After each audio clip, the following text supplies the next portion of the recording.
It works, hey.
Oh, I can. I can just go up and start it. Oh, you sure? Yeah. Okay. Totally. Okay. All right. You want me to just start right now? Sure. So just disregard that paper there. Yeah.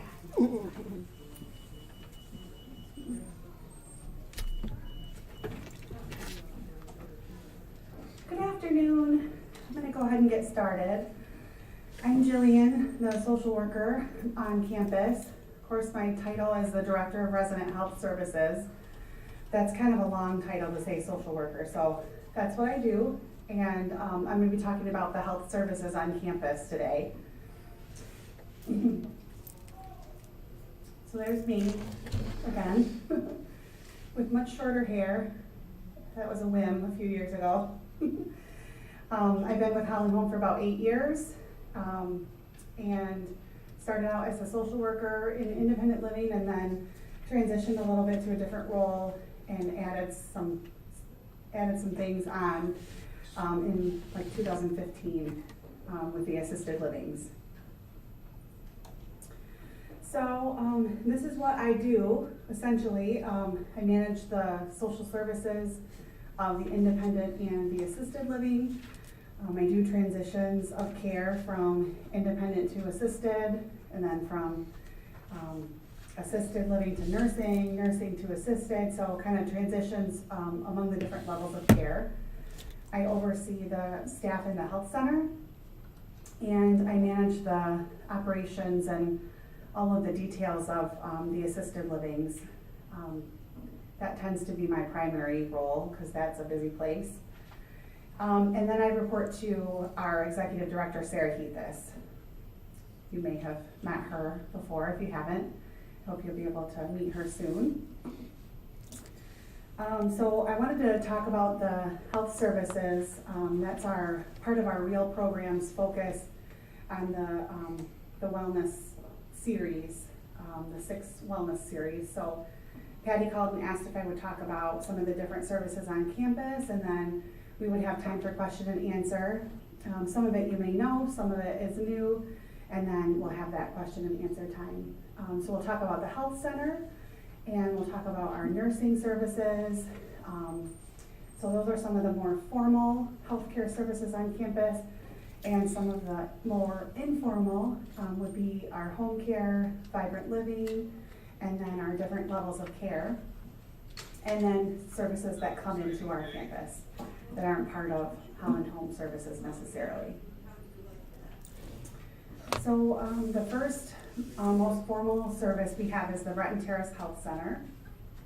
So the differentiation I kind of put on there, there's two ways they primarily serve the Breton Woods campus.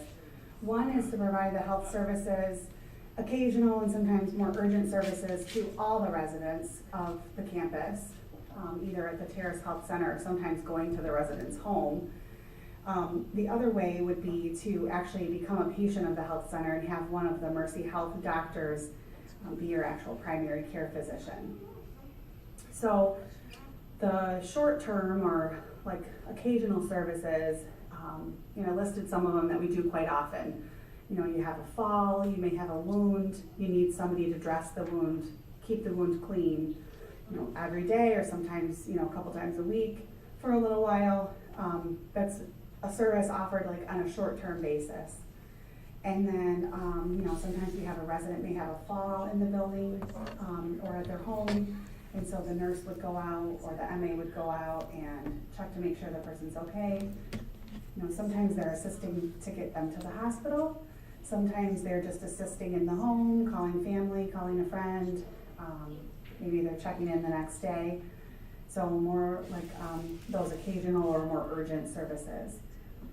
We do have residents that come to the health center for things like blood pressure checks.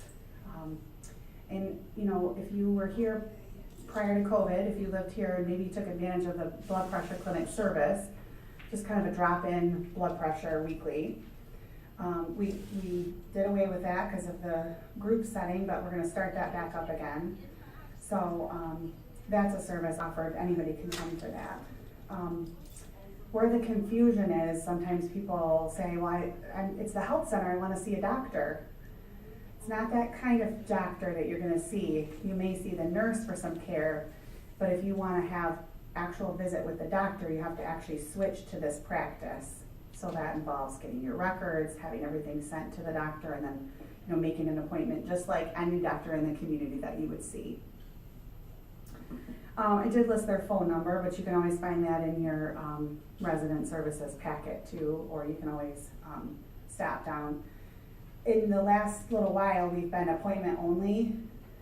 We haven't formally stated that we're open again for just walk-ins, but people have been doing that, so we just try to accommodate anybody that comes, So if you want to make sure a nurse is there, though, I would call ahead, because we do have nurses that go out for medication setups or different things like that, so they might not be right in the office when you come. Okay, and so then I wanted to introduce you to the staff if you don't know them. Kim and Susan are our primary nurses there. So Susan first, she's been with Holland Home. She's actually been with Holland Home for a really long time. She worked at Fulton as an aide in the 70s, she said, before she went to nursing school. So, but she's been with us as a nurse capacity for about 8 years. And she originally started as our nurse over in the BEC. So she was there on nights before we switched her over here to the health center on days. So she's an RN, and she's here Monday, Tuesday, Wednesday. And with our nursing shortage, we lost one of our nurses, so they've been a little bit different change in schedule, but you'll see her there a couple days a week. And there's her contact information. And then Kim Hazick is our other nurse. She's an LPN. She's been with Helen Home for a long time, almost 20 years. She was working for what we call the pool, our staffing resources. So she was a nurse that went all over Holland Home, Trillium, Raybrook, Breton campus, wherever she was needed for nursing services. And then in the last, I think she's been with our campus exclusively for like the last 5 years. She worked on the night shift as well and then switched to days. And then Nyasha, she's been with Holland Home for a long time too. You can see she started out as a nurse's aide over at Fulton, and then went to nursing school and has been a nurse for quite a while. She also started on third and then moved to first and is primarily over at the Breton Extended Cares, and then she does response nurse. So you might see her on a weekend, you might see her during the week if the other nurses here are busy. And then I would assume that most of you know what nurses do. But what our nurses do here is a little bit different than what nurses might do in a different kind of setting, because of course nurses operate in lots of different settings. But their main priority is to oversee the Mercy Health Clinic. So they're going to see patients there. They're going to do what we call, what we talked about, the occasional or more urgent nursing things. Like if somebody falls or if there's a more critical health need, some type of urgent illness to be evaluated.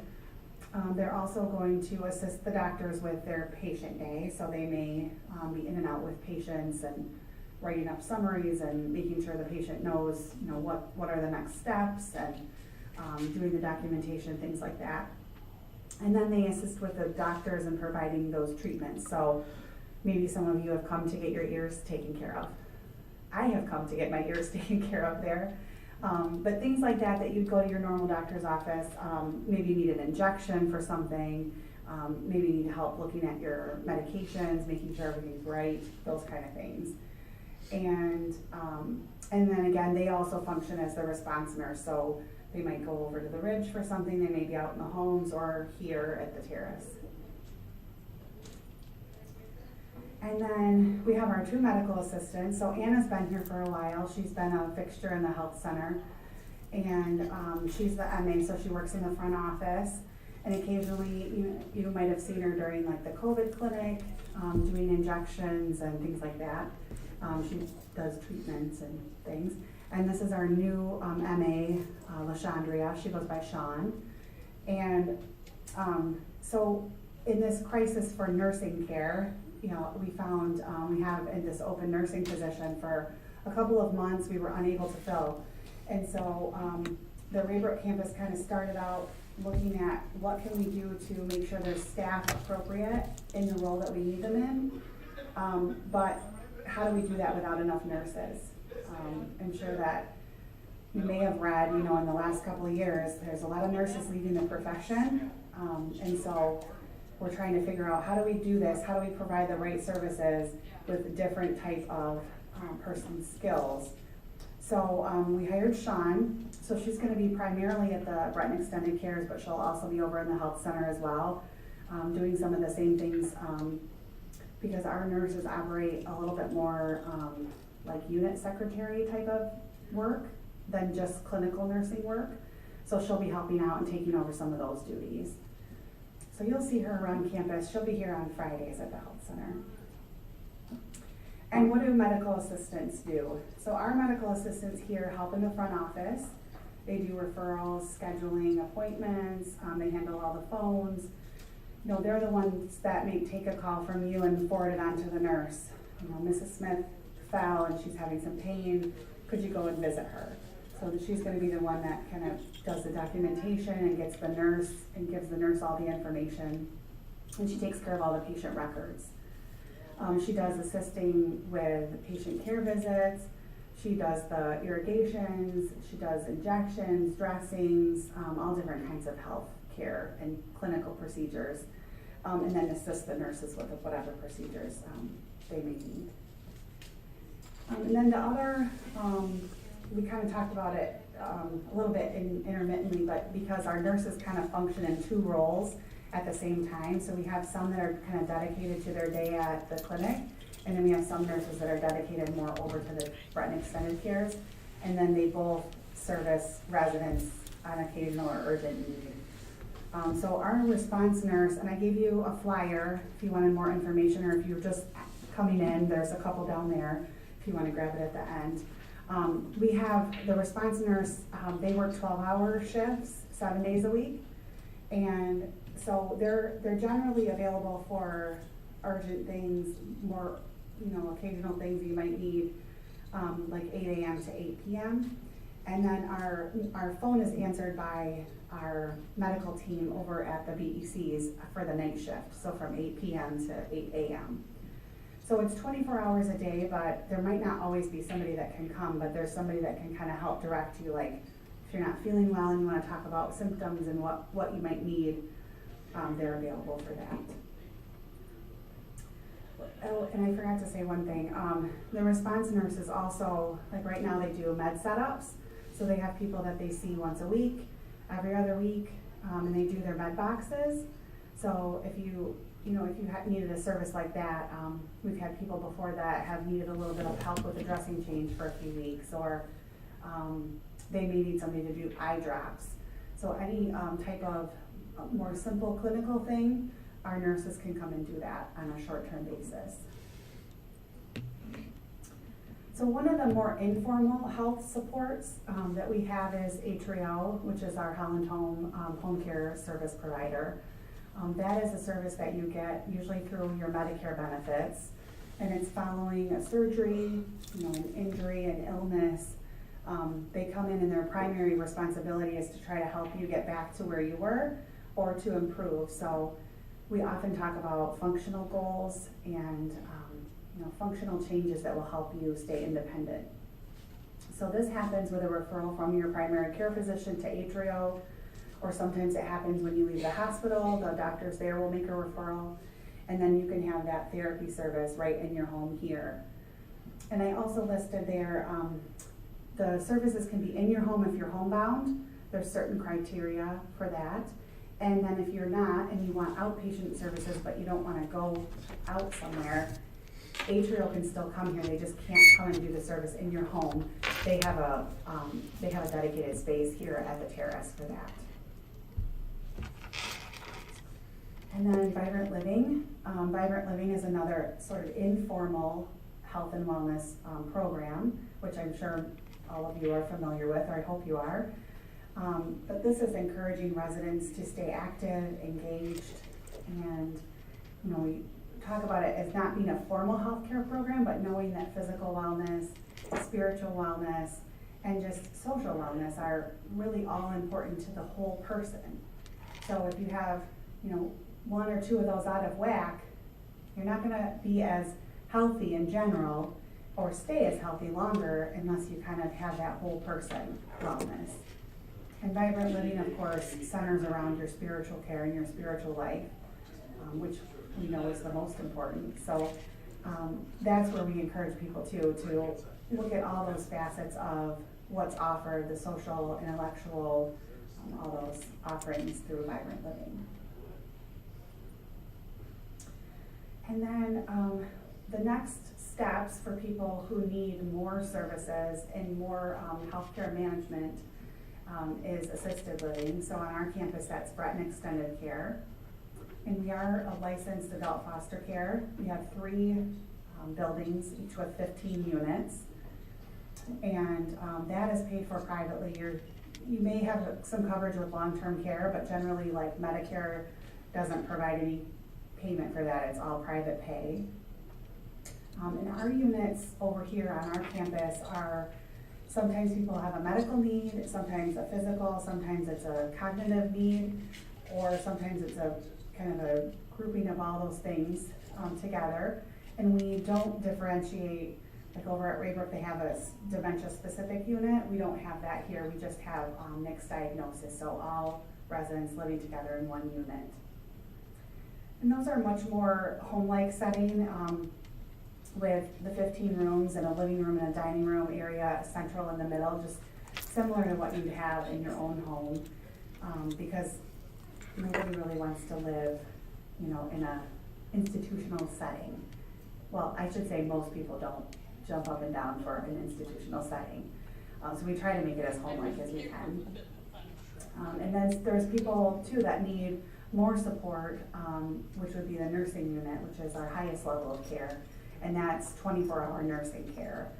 And although that's a little bit more institutional-like setting, we try to make that as home-like as we can too. So residents make up their rooms the way they like to, and have their own furnishings and things like that to be as home-like as we can. Those rooms are also paid for by insurance, sometimes for short-term rehab if you need medical care and rehabilitation, physical therapy, occupational therapy. And then sometimes those are paid for privately if your physical therapy rehab benefit runs out with your insurance. So then, what other services might come to our campus? So these are more informal supports. Of course, if there's a medical emergency, you call 911 or you push your call button, then you're able to utilize EMS coming in, and that's Life EMS in our area, our region here. There's also outside private duty agencies, so there's Atrio has private duty. If you need help taking your medications or you need other medical help, they offer that as a daily check-in, anywhere from 2 to 24 hours a day. And there's like 30, 40 agencies in Grand Rapids that provide very similar service as well. And our campus, we take delivery from multiple different pharmacies who do medications either to our front desk there, or they do medications right to your home. We participate too in the health center with the Mercy Health Pharmacy, so they deliver right here as well. There's many community programs that can come in. There's different programs for health. There's different programs for movement disorders and all kinds of different things in our community. We also have podiatry that comes into the health center. You don't have to be a patient of the health center to take advantage of that service. There's generally visits at least once a month, because we have people kind of on a rotation for that. And then lastly, I listed transportation for medical care. There's lots of different services in the community for that. And we also have, right here at Breton Woods, we have the Friends Helping Friends. And that's a program for people that volunteer to drive, and they'll take you to an appointment if needed. So I just listed a little bit about the EMS so that you would just know kind of the process of how that works. The first responders come, and we also would have the fire department coming for priority 1 and 2.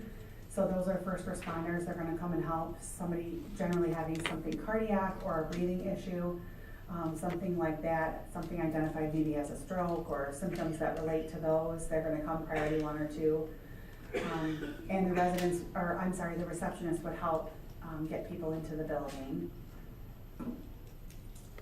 And then the after hours, if they have the lower priority, a level 3, the fire department doesn't come first as a first responder. It's EMS comes when they're able to come, and then they have a special system to get into our building, in case you hadn't heard about that.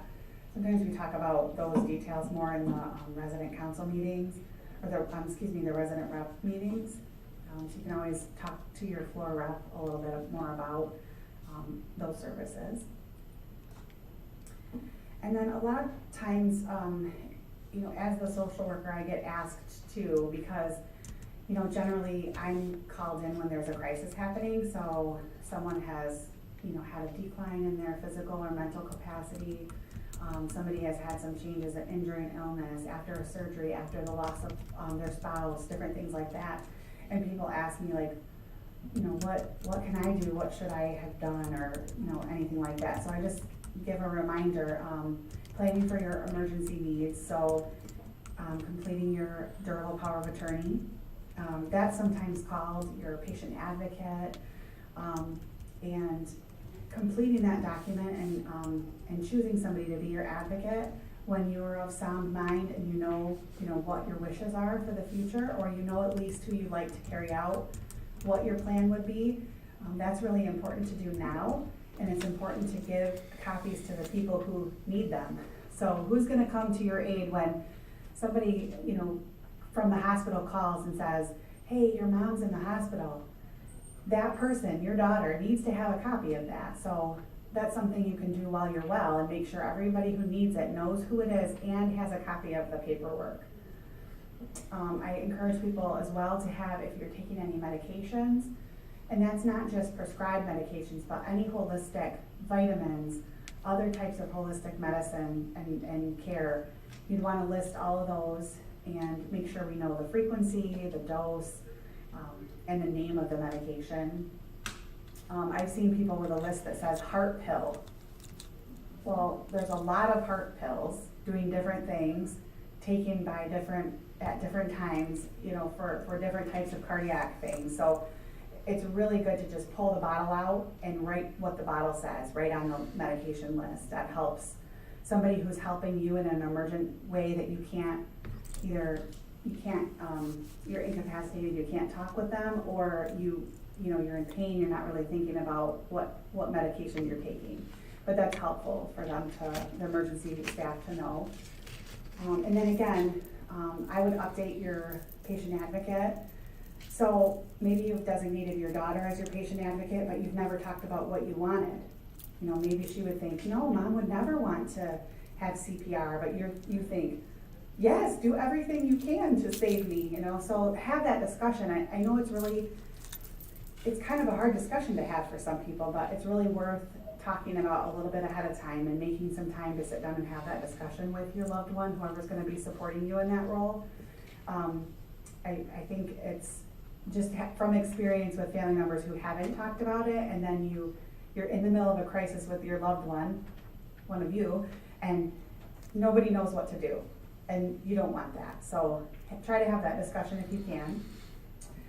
I would encourage people to get vaccinated and get your booster for COVID, and other things too. Shingles, I listed here, pneumonia. There's other vaccinations. A lot of times we think about our vaccinations as like, you're gonna go visit another country, so you have to get some vaccinations, or when you're a little child, you have to get those, and then you're done. Well, there's things you can do as an adult as well to prevent some of those things from happening. And of course, like everybody says, eat well and exercise. And I'm a broken record, and I say the same thing for your physical well-being and your health, of course. And again, caring for yourself spiritually and caring for your mental health are also very important. So I just kind of gave you a general overview, and I'm happy to take questions if you want to discuss anything that I talked about. Yes, ma'am. Is Emily, she's the nurse practitioner, Mm-hmm. is she not here, or is she part of Dr. Dumler's group? So Ruth was asking about our nurse practitioner that visits here, Emily Keene. She is actually part of the Mercy Health Physician Partners group. So she doesn't actually work for Holland Home, but she does provide a lot of service in the health center, and she sees patients along with Dr. Dumler's, under Dr. Dumler's care. Yes, sir. Are the second booster shots of COVID-19 available here on campus?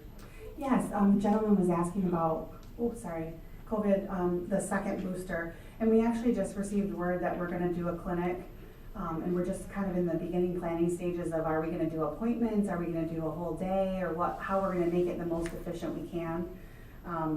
If you were here for the initial shots, we had them, at everybody's home, as many as we could.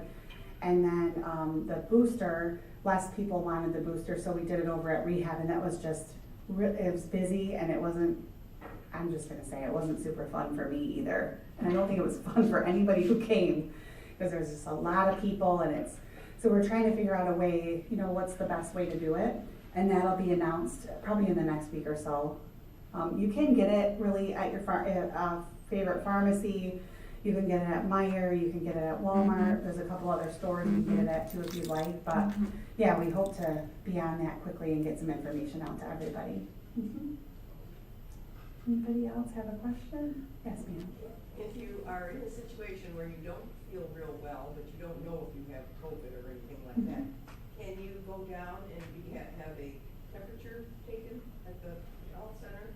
Or how does that work? Yeah, so you were asking about if you're not feeling well and you feel like you might have COVID, can somebody take your temperature, maybe further assess you? And what I would say is in that case, you'd want to stay home and you'd want to call the response nurse number or the health center number, and then somebody could come to you. You know, in the past year or so, we've tried to relax because we have a lot more personal protective equipment. So we have access to the N95 masks, we have the gowns, the glove, we have everything that shields. In the first year or so, it was really difficult. We encourage people like a thermometer is something you should have at your home. But if you really are feeling unwell and you want somebody to help you, we try to help as much as we can. Especially now that we have that protection, so our staff stays safe as well. And at this time, we don't have rapid tests available. I can't say that that's going to be forever, but we just, our supply is really low right now. We get rapid tests for the licensed areas for staff, so that is nursing and assisted living. Those have to be, like every single test has to be reported to the state. There's a lot of controls so that tests don't disappear to other places. And so it's really hard because I know, like, I've had some residents say, well, you had, like, I know so-and-so got tested when they went to visit this person. And it's like, well, it's for that area. Now, if you're a patient at the health center, we can do a PCR test, so it's a saliva test for you. But if you're not a patient of the Mercy Health Center, then unfortunately we can't do a test. We can try to help schedule one for you. Yeah, so that was a long answer to your thermometer question. But yes, we do. Yes.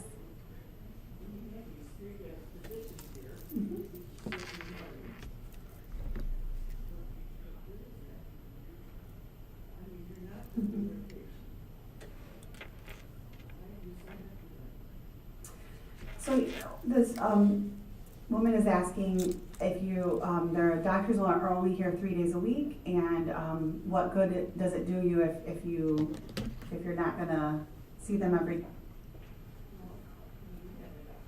Mm-hmm.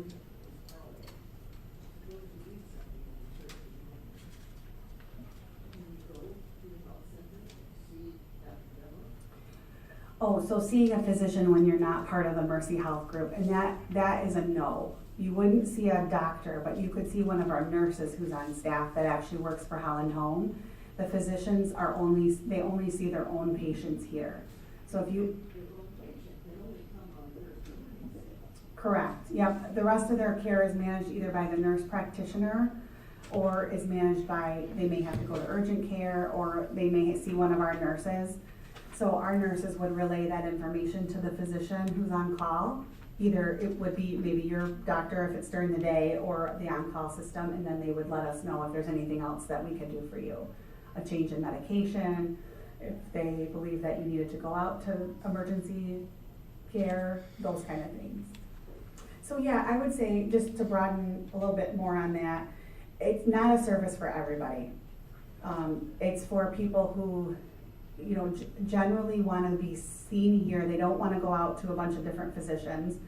And we do have residents who do still see specialists and go out to other doctors, but it's really for people who would like to stay here. Maybe they're not driving, and that kind of thing, where they want care that's closer to home. But yeah, it's not really for everybody, because there's not a system in place where you can email your doctor, you know, but there is more nursing services available. So a little bit different than a traditional office. Yes, Ruth? I'd like to speak to that. Mhm. We've lived here for 12 years, and we've had Dr. Dunbar as our physician. I have never been turned away. I've always had a response, and even though he's only here once a week, I've gotten excellent response. It's better than the doctors that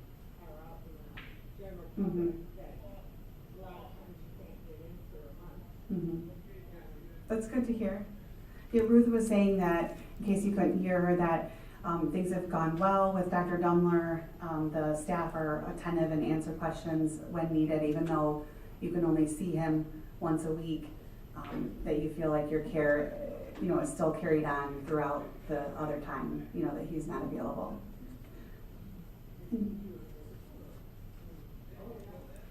A physical? Yes, yep, they do. They would do a first visit. So anybody who transfers, they stay with their physician until we get their records and then set up that first appointment. So you would see the nurse for your history and physical appointment. They would do some other testing with you, and then you'd schedule your first visit with the doctor. And then once your first visit is complete, the doctor takes over your medical care. So they would do refills and all that at that time. And then they would schedule your annual visits. So in independent living, it's annual visits. In assisted and nursing, it's semi-annual visits. And then, if you have what we call episodic, so if you have a sore throat, if you have something else come up, you might see the nurse practitioner, or like I said, you might go to to urgent care, or you might see another practitioner, just depending on what's going on. So if you don't have the doctor here, but you have something that comes up that Mhm. you have on the fence, do I call my doctor, do I not call my doctor? Is that something that I'm gonna call the nursing service and maybe you can check in with them? Yes. No, we can take care of that here, or yes, you really need to call your doctor. Mhm. That's kind of one of the services that becomes available to the residents that don't have a doctor. Yes, yep, so I'll just recap. So if you don't have a doctor who you see here, but you have something going on, you kind of just want to check with the nurse can answer, they'll go through all the symptoms just as if you're the patient of the doctor's here. They'll go through all the triage with you and then kind of help, like, I think you probably need to call your doctor, or, give it another day and kind of see, they'll kind of give a plan to you about what they, their recommendation is to do. And we've even submitted symptoms directly to the doctor's office, like somebody's blood pressures we faxed over, things like blood sugars we've sent over to people's doctors. We're not going to manage any of that part of the care, but for a more urgent situation like that, yes, definitely you can call the health center or you can call the response nurse. Mm-hmm. Are you in the back? When you contact a nurse here, and they either see you or if you go in blood pressure taken, is there a charge for that? Yeah, she was asking about charges. So if you just popped in to get your blood pressure taken, there's no charge for that. And how often can you do it? We would probably do it every day if you asked.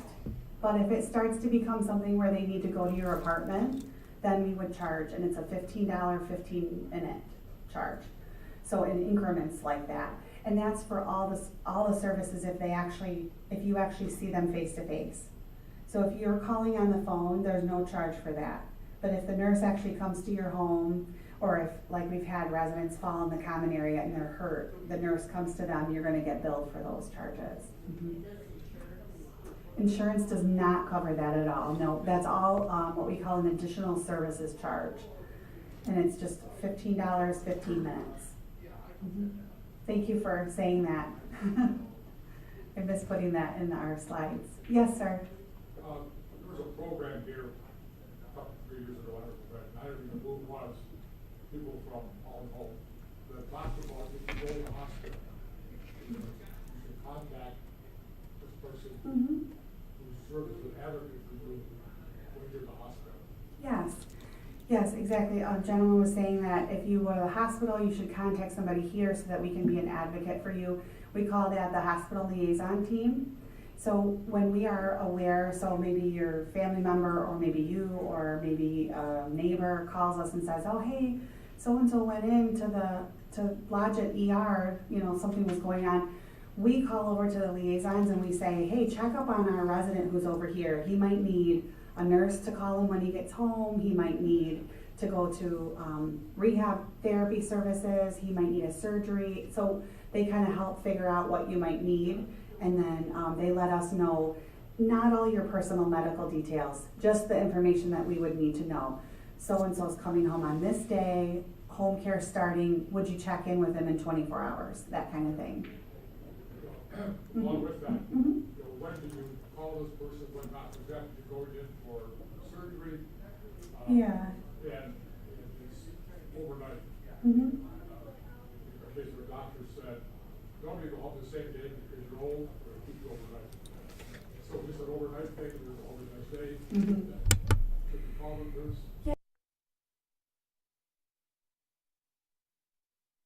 To call how long you're there, you know, does that matter? And I would say no, it helps us so that we can offer you services if you need it. We would much rather, I'm gonna be kind of morbid here, but we would much rather you call and let us know that you need somebody to check on you, or that you're going in for a procedure and you're gonna come home in X amount of days, than find out that someone hasn't seen you for a little while. And it's because nobody was checking that, maybe your blood pressure dropped way low and you needed more care. So we would rather check on you unnecessarily than have something happen to you. Roger, you had a question? Yeah, just a comment and sort of question. Are you planning to continue the blood draw once a week at the various facilities? Yes, very good question about the blood draws. So we're losing our Mercy Health phlebotomy services. So Mercy Health Labs would send a phlebotomist over here once a week, and they were coming to the Terrace and the Ridge, draw blood in the morning. It didn't matter whether you were a patient of a Spectrum doctor or one of ours. They would draw your blood, send it out to the lab so that you didn't have to go anywhere else. And unfortunately, that service is going to be ending the end of April. So our services are going to take over here. All of our nurses and MAs are trained phlebotomists. They just don't do it very often.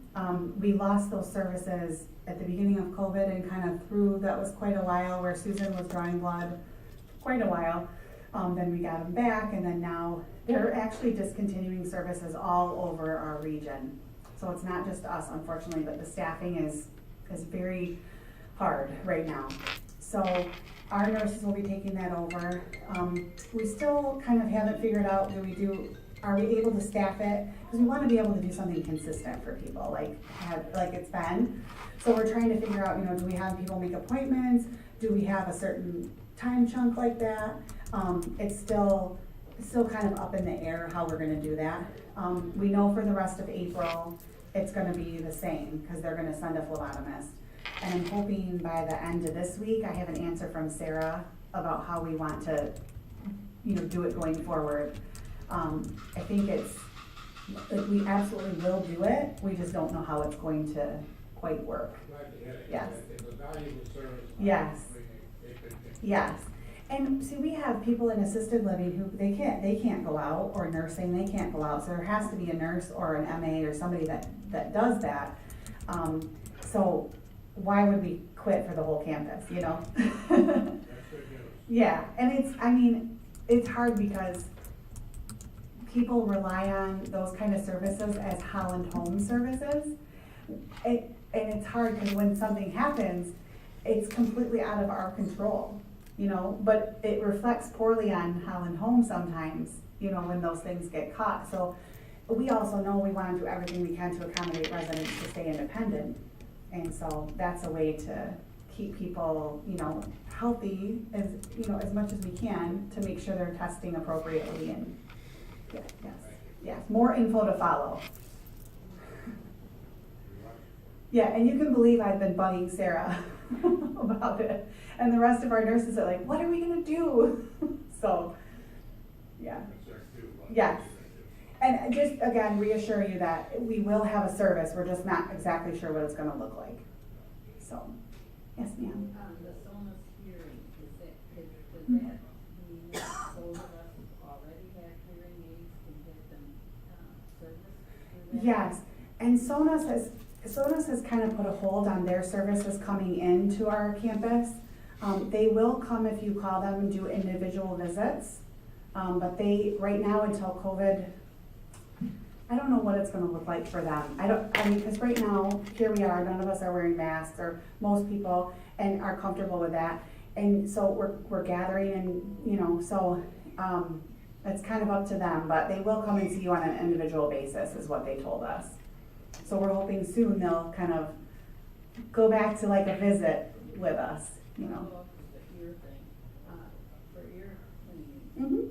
can any of us get ear? Yes, yep. Okay, so you just call and make an appointment? Yes, yes. So there's a couple treatments that you might wanna use beforehand, and they'll talk to you about that, and then you can either schedule an appointment, or they would do a walk-in, you're just, so that you don't have to wait, I would encourage you to schedule. Mhm. Mhm. Excuse me, what's the fee schedule for that, for having your ears cleaned? It's all the same, so that it's across the board, it's $15, 15 minutes, yeah. So generally, it's $15, and then the cost of the, equipment's not the right word, the procedure items. So there's a syringe, there's a basin, and then we do offer Debrox in the health center. You can also get it at any pharmacy. People usually use the Debrox kind, but.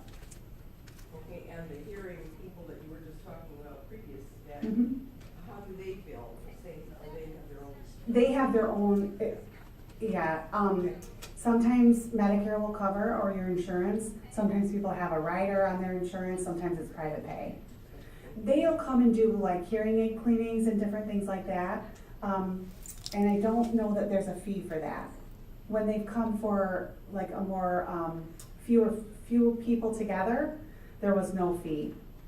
So, yeah, you'd have to ask Sona's, but I think it's probably pretty similar to what it has been. Mhm. Yes, you're welcome. Any other questions? Did I miss anybody? Yes, ma'am. Mhm. There's no nurse on that third shift anymore. So sometimes we have staff that will come over from independent living to help somebody, and then sometimes they can't get, or I'm sorry, assisted living. Sometimes they can't get away from residents there and they don't have enough staff to come over.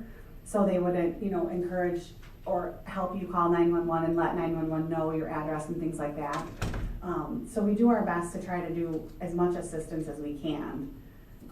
But I have some staff who are readily like, yeah, I'll go over there. Like, they have no idea where they're going. They're like, yeah, I'll help anybody who asks, and I have some staff that are really timid and they are nervous. So, we just encourage them to, it's okay if you don't exactly know where you're going, you can follow the map. And so that's a work in progress to get everybody comfortable with that. Call this number. Mhm. The 485 number. Mhm. Mhm. And the other thing that they can do is they can take a message and let the nurse know, because the third shift is on from 11 p.m. to 7 a.m. So they can let the nurses in the health center know, hey, Susie fell and she was able to get up, but somebody needs to check on her in the morning. And so by 7:30, you'll get either a visit or a call to check and see that you're doing okay and that you don't need anything, or, yeah. Well, I thank you all for attending, and the information is up here if you want it for yourself or a neighbor. And then just let me know if you have anything else that you need. All right, thank you. Thank you for coming.